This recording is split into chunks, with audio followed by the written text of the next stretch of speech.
இன்றைய வேத வசனம் யாத்திராகமம் 14:16. நீ உன் கோலை ஓங்கி உன் கையை சமுத்திரத்தின் மேல் நீட்டி சமுத்திரத்தை பிளந்துவிடு. பிரியமானவர்களே, இஸ்ரவேல் ஜனங்களை அடிமைத்தனத்தில் இருந்து விட்டுவிடாதபடிக்கு எகிப்து மக்கள் அவர்களை பின்தொடர்ந்து சென்றார்கள். கர்த்தர் அவர்களை சிவந்த சமுத்திரத்தின் வழியாய் கொண்டு போக திட்டமிட்டிருந்தபடியால் சமுத்திரத்தின் ஓரமாய் தங்கும்படி தேவன் கட்டளையிட்டார். இஸ்ரவேல் ஜனங்கள் எல்லாம் கடலுக்கு அருகில் இருக்கிறார்கள் என்று கேள்விப்பட்ட எகிப்து ராஜா அவர்களை பிடிக்கும்படி தொடர்ந்து சென்றான். அதை கேள்விப்பட்ட இஸ்ரவேல் ஜனங்கள் சமுத்திரம் முன்பாக இருப்பதினால் என்ன செய்வது என்று தெரியாமல் பயத்தினால் தேவனை நோக்கி முறையிட்டார்கள்.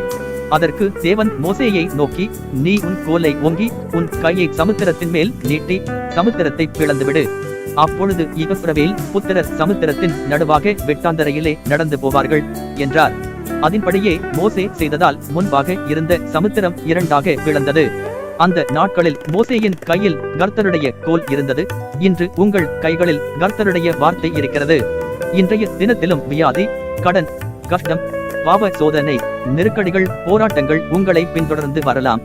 என்ன செய்வது என்று தெரியாமல் என்று அதை குறித்து பயந்து கொண்டிருப்பீர்களானால் கர்த்தர் சொல்கிறார், என்னுடைய வார்த்தையை எடுத்து உன்னுடைய சூழ்நிலைகளை நோக்கி அறிக்கை செய், எல்லாம் காணாமல் போகும். கர்த்தர் உங்களை ஆசீர்வதிப்பாராக.